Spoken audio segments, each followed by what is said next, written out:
this, well, if it's anticipated, that's all on you. I don't know how anticipated these are, but this director's reflection on Bryan Singer. Yes, I'm starting the X-Men director's reflection. Now, there are 5 X-Men directors, Bryan Singer, Brett Ratner, Gavin Hood, Matthew Vaughn, and James Mangold. And Labyrinth35 has very kindly agreed to be popping in to give his initial thoughts on the directors. So you'll be seeing his segments in the video. You'll see him in this video later on. So yes, now Bryan Singer. Bryan Singer has directed 3 X-Men films, X-Men 1, X2, or X-Men 2, and X-Men Days of Future Past. So, let's start where it starts, X-Men 1. X-Men 1 is a good film, but I think people sort of praise it more for what it's done for the superhero genre, and I kind of agree with that, because the superhero genre sort of fell into disarray after Batman and Robin, and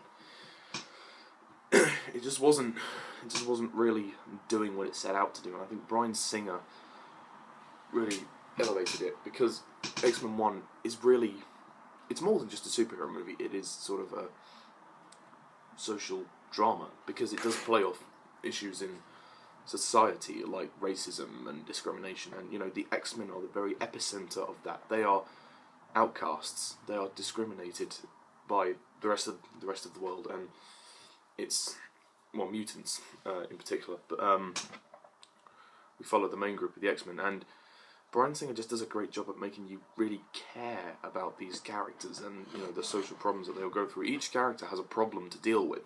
And that's really interesting. Normally that would be quite complex for a movie and a bit too much going on, but actually it really works. I think that you know, it's also an exciting action film. You know, the action is really exciting. But X-Men 1 is really a movie to establish this this universe. The X-Men franchise has indeed become its own cinematic universe, if you think about it. But in terms of Bryan Singer, he really understands character and drama and how to balance that with the action sequences, and he can really tell a good story. Like X-Men 1, you really get the sense that it's not just about Wolverine, it's about Rogue as well, it's about Cyclops, it's about Jean, it's about Storm, it's about Xavier, it's about Magneto. It's about all the characters that we're introduced to, and the first movie doesn't go overboard in introducing too many characters, and that's a great thing. Like, you know, we have on the good side, you know, Wolverine, Cyclops, Jean Grey, Storm, Xavier, Rogue, and yeah, Iceman as well, but he's only a cameo. Then on the bad side, you have Magneto, Mystique, Toad, and Sabretooth, and you have Senator Kelly as well, I guess. Sort of the main sort of an antagonist, but not really. He's just sort of, people are sort of, you know, going with his views and, you know, his sort of ways. I mean, yeah. But if you've seen the movie, you know what I'm talking about. All I'm going to say, you know, really is Bryan Singer. He really took, you know, this. It's actually what. Sorry, this chair is really squeaky. It's really creaky. But what Bryan Singer has done is that he's taken it from a comic book, and he sort of made people realise, you know, this is actually essentially a realist social drama, as well as blending it with like a fantasy action flick. It's really clever the way it's sort of, it's very intriguing, and I love the concept of X-Men, you know. It's a more realist concept than any of the other superhero films that I can think of. And Singer is just superb. Like, his direction is really good, and you really get the sense that there's a lot of jeopardy within this sort of society, and it's all gonna, like, even at the end, you know, Xavier and Magneto, when they play chess, you know, Magneto's like, you know, there's a war coming, Charles, and I intend to fight it. You know, as you know, we see the war in X-Men 3. We see the development of a lot of things in the next 2 films, but for an establishment, it was really good, and yeah, some of the visual effects are a bit dated. I mean, it is 14 years old, but I think it's aged pretty well as it being slightly. I think the visual effects are dated, but you know, the story itself is really good, and you know, it has a lot of relatable issues in our society, and that is really why I love X-Men and why I was hooked from the beginning. I didn't obviously understand everything about it when I was younger, but now looking back on the movies, you can tell that they've really thought about this, and it's been planned out really well. And Singer, he just knew, and because he's sort of homosexual, he can identify with some of the issues himself. So he sort of used that to help with his direction for the movie, and it worked. It really worked. Yeah, my only really downside with the first movie is that it's a bit short. Like, it could have been like 2 hours long. I think every X-Men film has to be 2 hours. I've said it before, I'll say it again. Every X-Men film needs to be 2 hours because you really need to delve into the drama of the situation. And 1 hour 45 minutes just feels a bit too short. I think everything happens a bit quick. Like, I wanted to spend more time kind of just establishing, like, I mean, yeah, and, you know, the action scenes could have been a bit, well, some of the action scenes could have had more action towards the beginning, like, at the start, but I don't mind that the movie kind of takes its time too much, like, because it's setting things up. Yeah, the music doesn't really, like, it's not really that memorable, to be honest, the music. It's not terrible, but it just doesn't really fit, as well as some of the other soundtracks.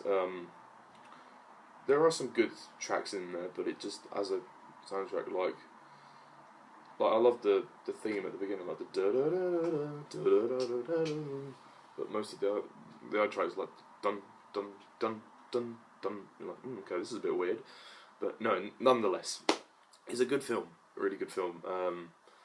It's not my favourite in the series though, but I admire a lot what it did. You know, it did revolutionise the superhero franchise, and you know, even though you kind of think this is an action adventure drama, I mean, Spider-Man did also, you know, revolutionise the super franchise as well, because of its sort of, it did sort of like pay homage to sort of, you know, kind of the old films, and the fact that it was kind of cheesy. Yeah, no. And Bryan Singer with X2 does what every superhero sequel should do. It takes things one step further, and it's a longer film, which I love, and you know, it's just a much more deeper film. Like, there's more characters as well. I love the character development of Pyro. I think Pyro is a superb character, and the way he's developed in X-Men 2 is brilliant. I mean, he doesn't really do much in X-Men 3, he's just kind of there, but I'm glad he's there nonetheless. Sorry, I'm just moving this wire around. Interesting how they sort of team up with Magneto and Mystique, because they were the villains in the first film. Yeah, no, I think that it's a super take on the series, and the action is better, the story's better. I think, you know, the story's much more personal, much more enjoyable. Like, you know, I just love the scenes on Earth. Like, you know, like when the professor's in the illusion, it is really quite. The story's clever. It's really clever. Like, and it's, you know, you're just sitting there and you're so intrigued. Like, there's action, there's excitement, there's drama, there's tension with the characters. They sort of hint at the development of the love story between Wolverine and Jean, but it's a bit brief. Like, they have that one little scene where they sort of have a bit of a smooch. Like, you can tell that in the first movie that he fancied her. I don't think she sort of loves him, but I think she sort of fancies him a bit. She thinks he's quite hot, I guess, but I think she's sort of in love with Cyclops. Yeah, I love the fight with Wolverine and Lady Deathstrike. That is really cool. X-Men 2, wow, the music is great. Like, I love the theme,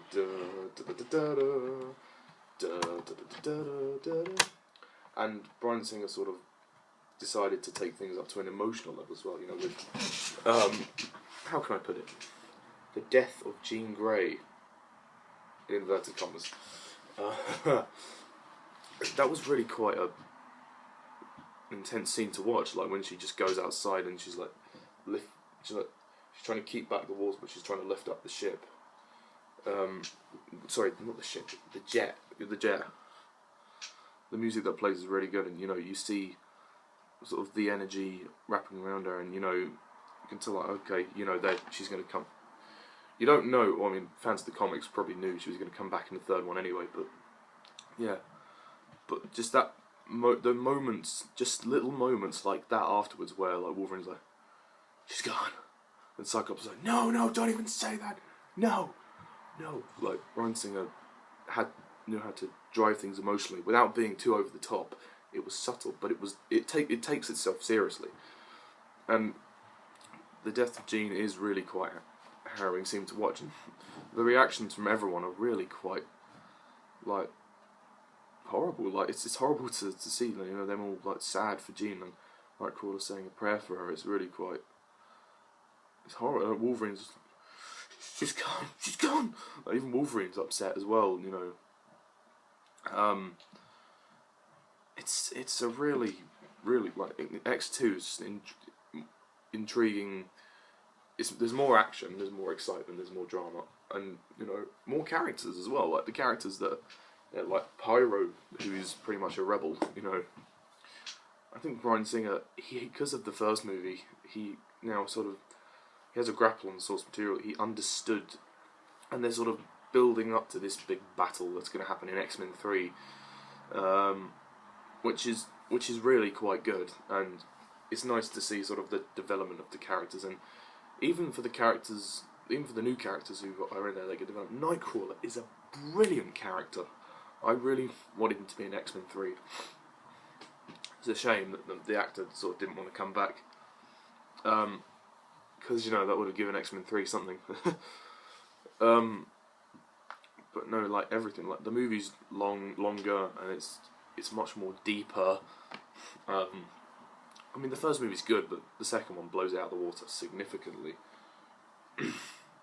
Stryker's a great villain as well. I didn't mention about William Stryker. He's a really good villain. So you have like a three-way conflict. You have like Xavier's point of view, which is like everyone should just coexist harmoniously. Magneto, who was like, let's just eradicate the humans. If they don't give a damn about us, then why should we care? The Stryker, let's just like take out all the mutants. World will be less dangerous. So it's like a three-way conflict. It's really interesting to see how all the characters express their points of views across, and obviously it all leads to quite extreme actions where Stryker experiments on mutants. Well, I mean, he did with Wolverine anyway, but I mean, he uses them and he sort of drugs them. Like, he used Nightcrawler as well. And yeah, if you didn't know, Mystique is Nightcrawler's mother, and there's only one little moment when they have together. I don't know if she actually knows that he's his son, that he's her son, but we never really find out in the movies. Yeah. So X2. I mean, X2 used to be my favourite X-Men film until this movie blew it out of the water. Oh my gosh, Days of Future Past is incredible. It really is. I mean, I was surprised because I thought there could be a danger of too many characters here.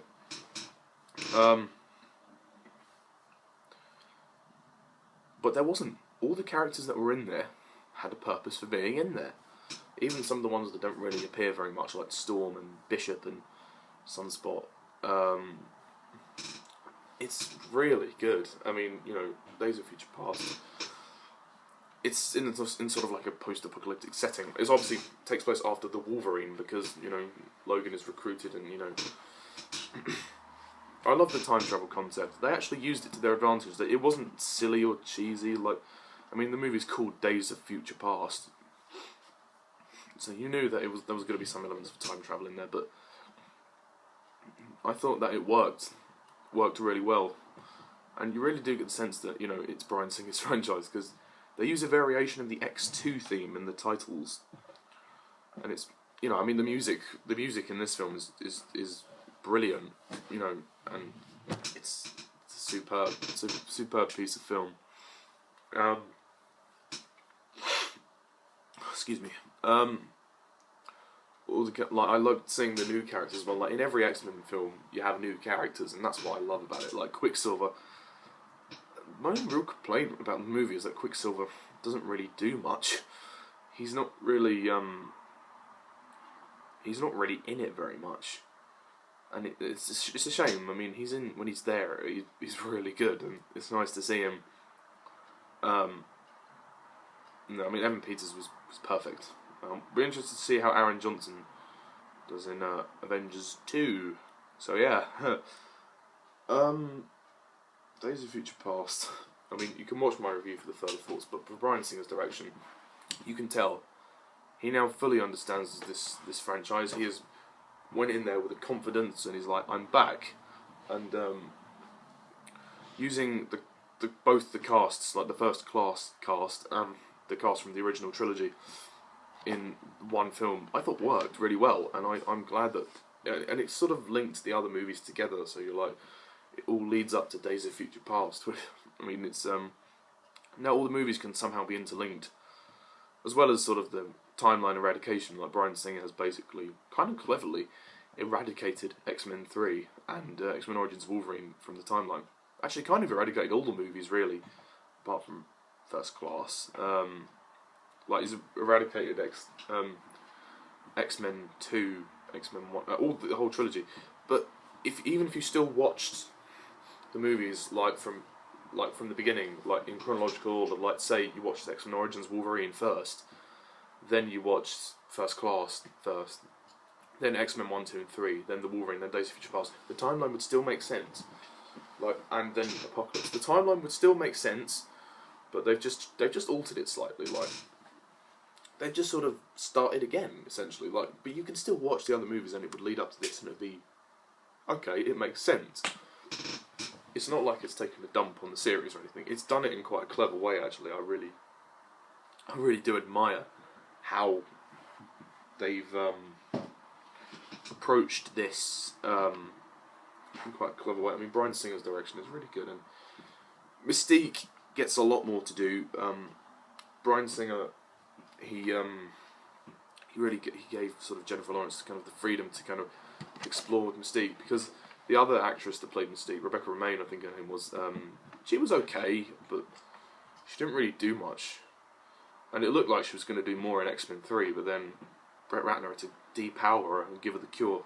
I'll talk about that in the next video, because that's the Brett Ratner reflection. But as for Bryan Singer, he is the perfect director for this series, because he understands the social issues, and this one was quite a different film though to the second and first X-Men film because of the post-apocalyptic setting, time travel stuff, and there was more characters. It was bigger and more epic than...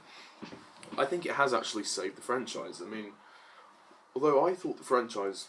I think First Class actually saved the franchise, and then ever since then they've been doing really well. Like, the Wolverine, that was really good. I enjoyed the Wolverine a lot. Some people hated it. I know Parachute Walker doesn't like it.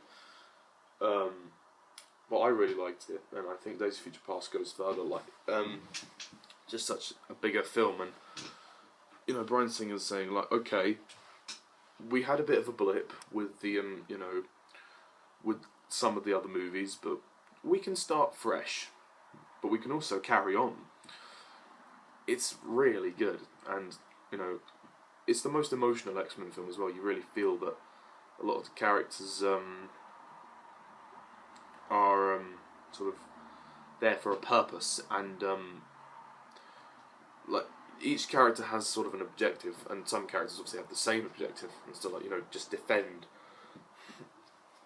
I don't have much more to say. It's a really good film. I can't wait to buy the Blu-ray. I think that visually stunning is probably the most visually stunning X-Men film. I mean, I did think the Wolverine was quite visually stunning as well because of Japan, but Days of Future Past, because it's sort of very varied, and you know, the action is bigger as well. Like, the ending is really intense and emotional. Like, Bryan Singer really sort of builds up intensity really well. He knows how to do drama and characters, like I said before. But this is approached with a much more confident angle and a much different sort of angle. you really get the sense that you know, he sort of owns the franchise now. Yeah, and I think he's a great director. He knows how to push the boundaries without straying too far. I think he gets the balance just about right. And the 3 movies that he's done in the series are really good. I mean, the first one, they were just finding their feet. It was still good, but it didn't have as much as X2 or Days of Future Past. I really wish Bryan Singer had directed X-Men 3, but oh well, that's the way it works. Which is why next time we shall be reflecting on Brett Ratner, the second director of X-Men.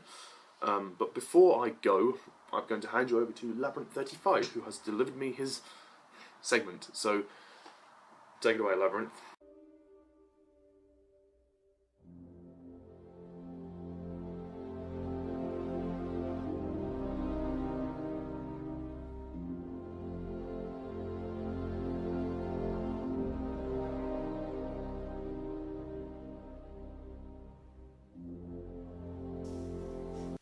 Thank you, Ollie. Hello guys, Labyrinth35 here, and this is basically my part of the Bryan Singer X-Men reflection. So I'll basically be talking about his 3 entries into the X-Men series. So as you know, Bryan Singer, he's the guy who started it all. He's literally the guy who rebooted the superhero genre, because, you know, we had Superman. The first 2 movies were great. Then we got Supergirl, Superman 3, Superman 4. That crushed the Superman franchise. And then we got the Batman series. And yeah, once again, the first 2 movies were good. And then we got the other 2 sequels that nobody really likes to talk about. And people thought that the superhero genre was dead. But then we got Blade, which I've heard was good. I've never watched it myself, but the first thing to revolutionise this genre was X-Men, directed by Bryan Singer. And my God, I don't think that it's a superb movie, but I do think that X-Men, the first X-Men movie, was a great way to kick off this new revolutionary stage of the superhero genre, because we've never seen, you know, like a proper Marvel movie, you know, which families could go see, you know, because Howard the Duck, no. Blade, no. But X-Men, that's a 12. Families can go see that. And it worked, you know. Hugh Jackman came onto the scene as Wolverine. Nobody expected him to be that good, you know. He'd barely been anything outside of Australia. But he blew everyone away. And the rest of the cast were brilliant. Patrick Stewart and Ian McKellen, they were fantastic, of course, you know. The screen legends, why wouldn't they be? And plus they looked the part. But yeah, Bryan Singer introduced us to this new team of superheroes, because we never really seen a team, to be honest, a proper team of superheroes in an actual movie before. So for the X-Men to be the first ones to kick it off, I thought that was pretty fantastic, and Bryan Singer did a great job at it. Now, Bryan Singer's direction in the movie, I'm not gonna lie, I don't think it's marvelous, but I do think that it's pretty good for the year 2000 and to kick off the series. I think that it's pretty good direction. But the way that he introduced us to these characters, I thought it was really well done, especially Logan and, well, Wolverine, of course. Wolverine and Rogue, I thought that he did a great job with introducing the viewer to this world through these 2 characters. I thought he did a great job. But then 3 years later we got X2, X-Men United, which was the Empire Strikes Back of the X-Men, the original X-Men trilogy. Seriously, guys, X-Men is A New Hope, and X2 is Empire Strikes Back, because it just kicks up the notches in every single way. It's just a superb movie, you know. Hugh Jackman's improved. I mean, he was great in the first movie. The entire cast has improved. But thanks to Bryan Singer, we get introduced to characters like William Stryker, Nightcrawler, Pyro. We get a better look at Iceman. You know, I thought that Bryan Singer did a great job at expanding the universe, and the direction was a whole lot better, whether it be the mansion break-in, or the scenes when they actually get to the lake. I forget the name of the lake. It's been a while since I've seen X2, but the lake place where Wolverine was experimented on in X-Men Origins Wolverine. I thought the direction in there was superb. I loved it when we got to see inside of Cerebro, you know, when Professor X has been taken over by Jason Stryker. I thought that was really good, and the direction was superb. The action kicks it up, but it all feels necessary. The action feels really necessary, and I thought Bryan Singer did a great job at doing that. You know, sometimes in sequels they just up the action for no reason, but in X2 there was a perfectly great reason, and I completely respect Bryan Singer for that. I think one of the main reasons why the X-Men movies are so good, and I am talking about due to Bryan Singer, is because the guy is gay, and don't get me wrong, don't get any bad ideas here.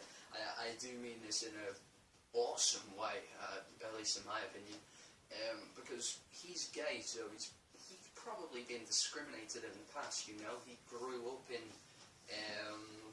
the 20th century, which must have been a hard time for gay people, so, you know, him being a gay guy and then doing X-Men, which is about people who have basically evolved and are also discriminated upon. I thought it was brilliantly done in both of these movies, and especially in X2, you know, because you've got the whole humans versus mutants thing. So yeah, Bryan Singer,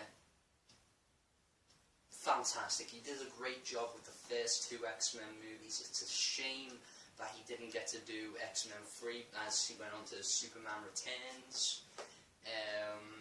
But yeah, it is a shame that he went to do Superman Returns rather than X-Men 3, because Superman Returns, for one, it wasn't a great movie. I'd barely say that it was good. And X-Men The Last Stand, whilst I think that the movie is okay, you know, I don't think it's as bad as everyone thinks it is. But yeah, I can clearly see the problems, and Brett Ratner, I'll get onto that in the next video. But yeah, of course, we had a few years without Bryan Singer, you know. X-Men The Last Stand was directed by Brett Ratner. X-Men Origins Wolverine was directed by Gavin Hood. X-Men First Class, Matthew Vaughn. And The Wolverine was directed by James Mangold. But in 2014, this very year, Bryan Singer returned to helm the biggest X-Men movie so far. The movie that the Avengers of... Yeah, that's how I'm going to say it. The Avengers of the X-Men series. And I'm seriously meaning that, you know, because in the Avengers you get all these heroes uniting in X-Men Days of Future Past. It's a past and a future working together, you know, and Bryan Singer's direction and how he pulled it off was just superb. Days of Future Past is, in my opinion, the best X-Men movie. I think that it's a superb presentation of how the X-Men series should work, and I think Bryan Singer's direction is better than ever, seriously. That scene when Quicksilver is in the kitchen, he puts on the goggles, and then he runs around, just scattering all the bullets and everything. I thought that was hilarious, and the way that he was moving the people's arms and pushing them, superb, and I loved the direction in that scene. The action sequences in the movie, they they were just so well directed, whether it be the future or the past. Bryan Singer is just a genius when it comes to the X-Men franchise. And I also loved how in Days of Future Past there was a bit of a found footage feel, as in, I'm personally not a fan of found footage. The only time that's actually worked for me is Chronicle, starring Dane DeHaan from the Spider-Man series, and Michael B. Jordan, who's going to be in the Fantastic Four reboot. But yeah, enough on that. But yeah, the found footage aspects in Days of Future Past, you know, the way that we get to see Mystique in Paris, you know, some people catch her on film. I like how they use that as a way to basically say that mutants are around. There have been rumours of them being around for years, you know. It only came to life in X-Men, you know, so I really like that. I understand people's problems with the whole wibbly-wobbly, timey-wimey stuff with X-Men Days of Future Past, the way that they completely execute the original trilogy, as in, sure, The Last Stand, we're not that bothered about. X-Men Origins Wolverine, who cares about that movie? And the Wolverine, whilst it was a lot of fun, I'm sure that it could have been still in the movie, just a lot more, I mean, in the universe, just a lot more characters, but no. Bryan Singer did a great job at rebooting the X-Men universe without even rebooting it. You know, they have the same cast as ever. Sure, throughout the series there were recastings, but in Days of Future Past you had the fundamental characters and actors in there, and I thought Bryan Singer did a great job with the direction and the story of the movie.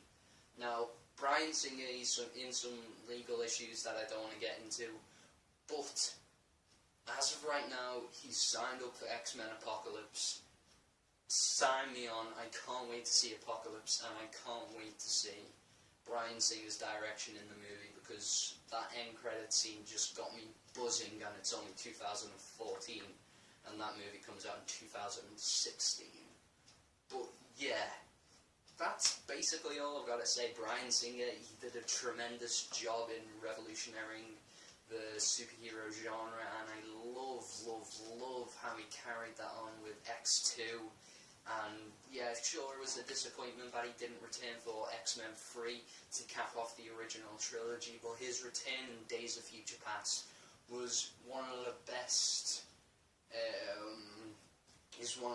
comebacks that I've ever seen, up there with Robert Downey Jr. So yeah, that's all from me. Thanks, Ollie. I'll see you next time.